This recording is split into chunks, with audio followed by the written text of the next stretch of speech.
bersama di dalam persekutuan Roh Kudus, hidup dan berkuasa kini dan sepanjang masa. Amin. Dapat tadi kertas. Jadi kita mendoakan, tulis orang tua mendoakan apa yang gimana dapat kertas tadi. Satu aja kan? Satu doa, satu kelompok satu doa saja. Ini bukan lebih sama. Gimana Budi? Sudah?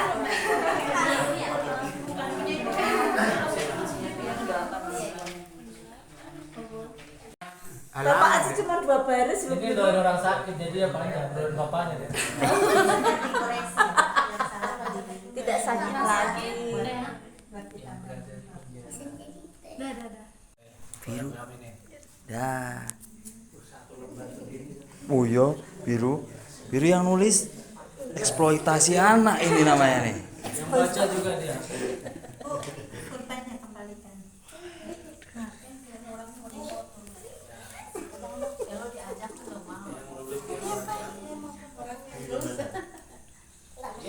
Udah semua itu. Mas Andi udah? Oh, udah. Katanya gini. Elo. Elo mana Elo? Yang mengisikan segala. Sudah? Kelompok 2 mendoakan sahabatnya yang sakit. Kelompok 1 mendoakan siapa tadi? Anak jalan. Anak jalanan. Anak jalanan, sahabat-sahabatnya anak jalanan. Kelompok 3 mendoakan siapa? Tiga siapa tiga? Oh, mendoakan sahabat yang janda. Ya, kelompok 4 mendoakan siapa?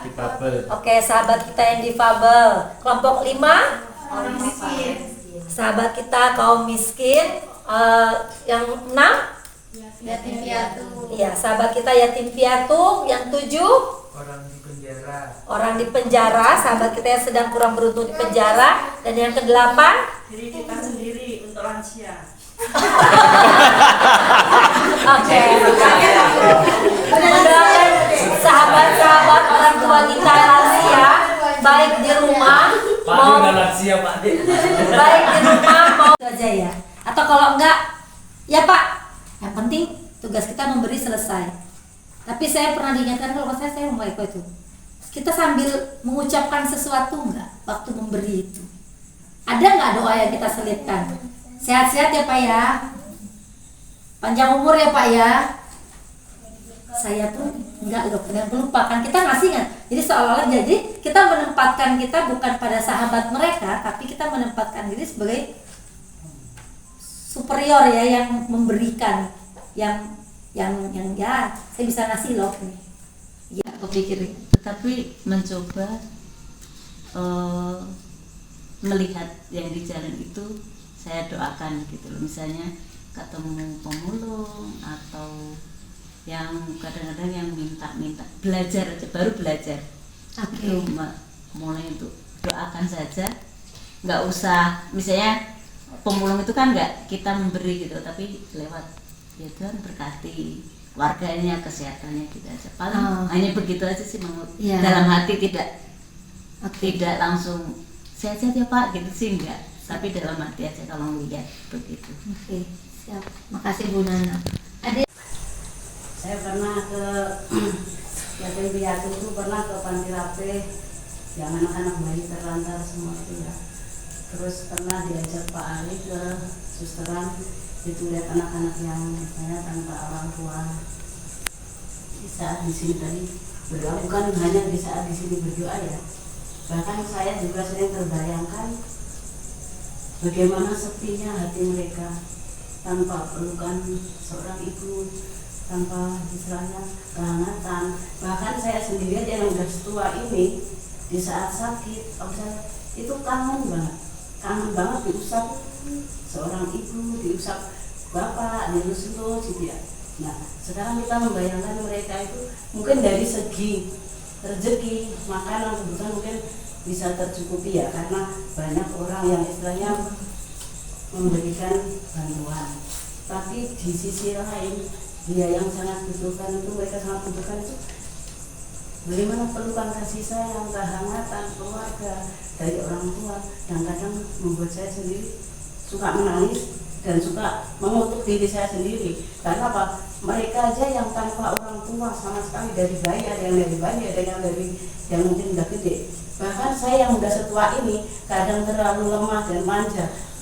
Kayak apa seandainya ibu masih ada, kayak apa seandainya bapak ada, saya sakit begini ditungguin, diusap.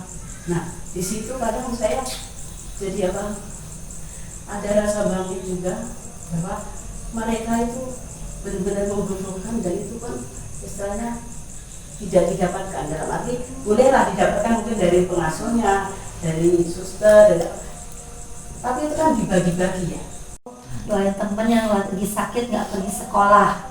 Oke. Oh, yang nggak bawa bekal juga dikasih bekal, dibagi.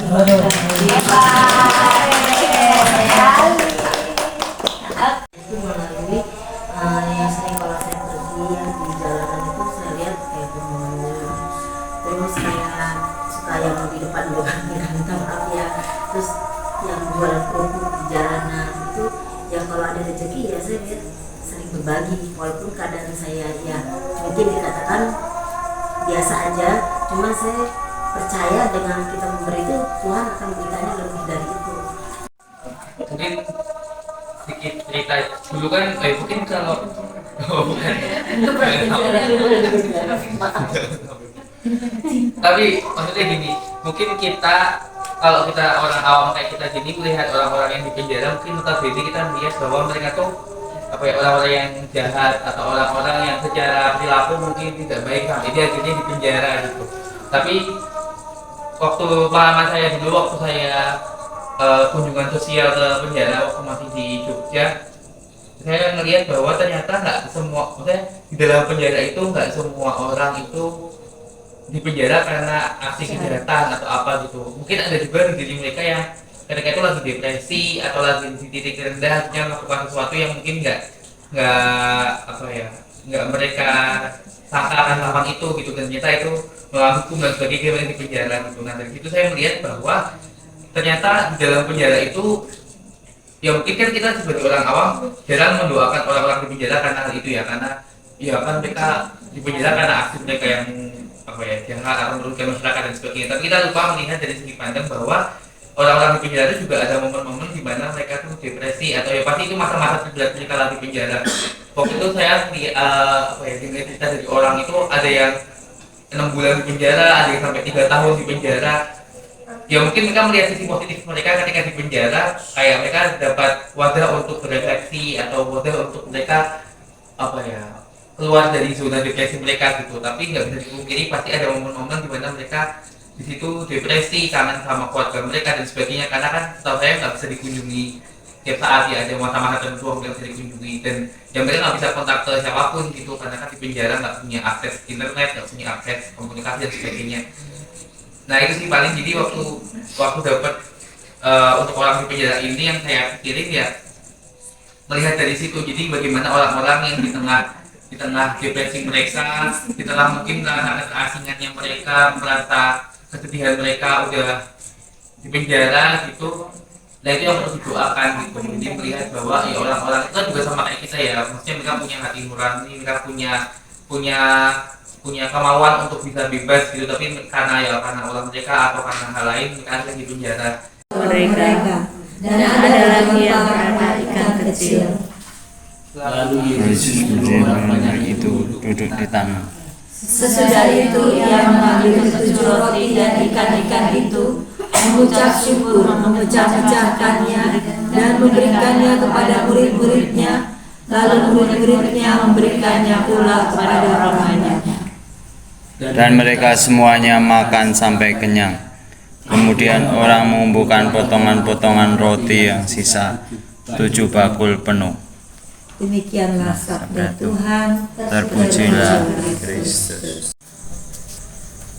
Nggak tahu, aku kayak yang ayat Matius 15 ayat 35 itu. Nah, wah ini menarik loh. Saya nggak kepikir. Kenapa jengkel? Nggak tahu, kayak tiba-tiba menyuruh orang banyak itu untuk duduk di tanah. Padahal mereka itu kan mau makan gitu kan. kalau misalnya ini kita renungkan, ini refleksi kita di lingkungan kita, ini. Jadi selama 3 hari Yesus bersama dengan banyak orang. Itu juga kita di lingkungan ini, kita sudah ada yang bersama 10 tahun, ada yang bersama 3 tahun, ada yang bersama berapa tahun. Kita kan tidak tahu sebenarnya kelebihan kita, kekurangan kita masing-masing, kan kita tidak tahu gitu. Tapi ketika pada waktunya, katakanlah hari ini kita mau Natal, ternyata di antara kita bersama ini, kebersamaan ini tidak juga hanya umat Katolik maksudnya, tapi ada orang-orang lain yang seperjalanan dengan Yesus, yang mungkin mereka ini belum tentu juga seperti yang dibilang Mas Andi mengagumi Yesus sebagai seorang Tuhan. Ada juga di antara mereka memang yang berharap Tuhan memberi sesuatu. Jadi ada di antara mereka, ketika kerumunan ini kita sebutlah begitu ya, atau orang-orang ini berjalan bersama, oh itu kan ada yang jalan ngikutin siapa, ngikutin Yesus. Ya udah aku ikutlah, mudah-mudahan nanti di jalan aku dapat sesuatu gitu. Kita juga kan sering begitu. Ketika ada acara mau Natalan nih, kita ada acara renungan seperti ini. Ya aku nggak enakan nih, sama kali nggak pernah ikut, terus aku datang gitu. Atau ya aku udah kangen sama teman itu, aku udah lama nggak ketemu, kayaknya nanti dia akan ada dan kita ketemu. Nah, Injil ini mau bilang kita bahwa kita masing-masing dalam kebersamaan kita punya maksud semuanya masing-masing, kita punya tujuan masing-masing. Tapi suatu waktu Tuhan bilang ini, atau Mas Andi bilang ini, ternyata dalam kebersamaan kita ini ada loh masa kita harus mengingat orang lain, termasuk mengingat masa kita sudah 3 hari jalan, kita udah kelaparan loh gitu. Kita sudah sekian lama bersama di lingkungan ini, di wilayah ini, kita begitu juga loh disegarkan gitu. Terus ada yang bilang, tapi aku kan gak punya apa-apa gitu. Tapi Mas Andi atau Tuhan mengingatkan ini, kamu punya pasti. Persoalannya adalah mereka kita masing-masing kan memang berbeda, tapi kita mesti punya. Maka ada yang bilang, aku punya roti, tapi aku juga punya tapi ikan, seperti iklan yang disukai si Viro, dapat Pak, tapi kecil-kecil gitu kan. Dia aku punya gitu, tapi aku punya kecil. Tuhan bilang hari ini nggak apa-apa, apa saja yang kita punya kita kumpulkan, terus kemudian kita doakan dan mujizat di situ. Makan, kita bisa membayangkan, jangankan 3 hari kita sehari nggak makan aja mungkin udah semaput ya. Dia ada 3 hari bisa bertahan.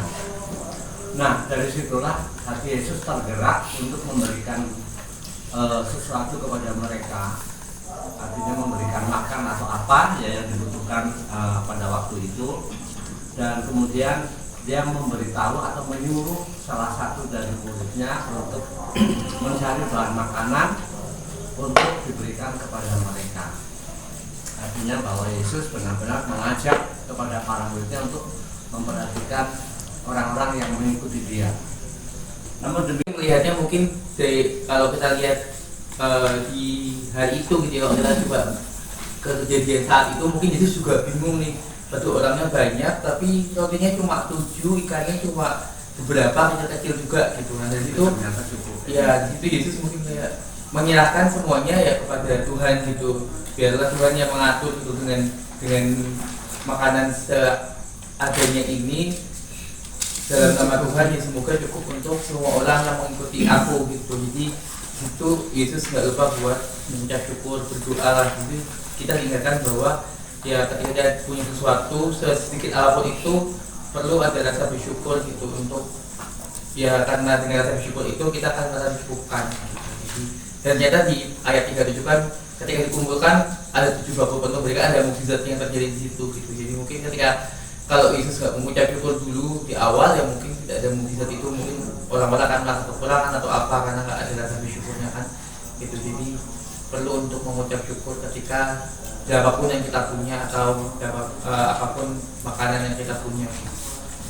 Ya. Nah, gitu. Terima kasih. Itu jelas sekali itu judulnya. Jadi kalau nggak salah itu ada, kalau di sini ada 7 roti, di sana itu 5 roti 2 ikan. Nah, yang maksud saya gini, kalau mau meminta usaha dulu gitu. Jadi Tuhan itu meminta kamu berusaha dulu, kamu punya apa? Nah, kalau sudah dapat, akhirnya Tuhan akan menambahkan kekurangannya gitu. Jadi ya, kita hanya jangan meminta, tapi kita berusaha dulu. Selanjutnya itu berkat Tuhan. Ya, itu poin juga itu. Ya, dengan sabdamu kami boleh bersharing, kami boleh bercerita, kami boleh berbagi suka dan duka di antara kami, sehingga pada akhir pertemuan ini kami juga kembali. Ya Tuhan, kami berdoa untuk para anak jalanan dan mereka yang kurang mendapat perhatian dan pendampingan yang saat ini harus bertahan hidup di jalanan. Semoga Engkau senantiasa memberikan kesehatan, kekuatan dalam menerima dan mengalami kenyataan hidup. Tunjukkanlah terang-Mu dan sertailah mereka dalam setiap langkah, sehingga mereka menemukan kehidupan yang lebih baik, layak, semakin mandiri, dan tidak bergantung pada orang lain. Kami mohon, Kabulkanlah doa kami ya Tuhan. Ya Tuhan, berkatilah orang-orang yang sakit. Semoga Engkau menyembuhkan mereka sehingga mereka dapat disembuhkan. Yang sakit, terima kasih Tuhan Yesus, amin. Kami mohon, Kabulkanlah doa kami ya Tuhan. Kami juga berdoa untuk para janda. Ya Bapa yang Maha Baik, kami menyerahkan semua janda ke dalam tangan-Mu yang mungkin ditinggal suami ataupun permasalahan keluarga, agar selalu diberi kekuatan, ketegaran dalam segala hal untuk mampu menghadapi hidup tanpa sosok seorang suami. Kiranya segala perjuangan mereka, pekerjaan mereka, usaha mereka, rencana mereka selalu diberkati dan diberi kesehatan, ketabahan, dan sukacita di dalam Kristus. Kami mohon, Kabulkanlah doa kami ya Tuhan. Tuhan, terima kasih atas segala rahmat yang telah Engkau berikan. Kami berdoa memohon kepadamu, terkhusus untuk orang yang berkebutuhan khusus atau difabel. Semoga Engkau beri mereka umur panjang, kesabaran, ketabahan, penghiburan, serta semangat untuk tetap menjalankan aktivitasnya. Kami mohon. Kabulkanlah doa kami ya Tuhan. kami juga berdoa untuk orang miskin. Allah Bapa yang Maha Pengasih, dengan segenap kerendahan hati, kami memohon berikanlah mereka rezeki yang cukup dan kesejahteraan untuk memenuhi semua kebutuhan hidup mereka. Dan juga berikanlah mereka keteguhan dan keyakinan iman, supaya dengan ketetapan mereka menjadi alat untuk penyatuan terhadap Engkau. Terima kasih Tuhan, Engkau memberikan gambaran mereka melihat rupa-Mu, dan jadikanlah hati kami untuk selalu menjadi alat penolong bagi kaum Bapa. Kami mohon. Kabulkanlah doa kami ya Tuhan. Kami berdoa untuk anak yatim piatu. Tuhan, terima kasih untuk kesempatan hari ini. Engkau masih mengumpulkan kami karena kasih-Mu. Tuhan, saat ini kami ingin berdoa untuk anak-anak yatim dan piatu. Limpahkanlah kasih sayang dan rezeki yang cukup bagi mereka, terlebih kehangatan dan ketenangan batin dan hatinya.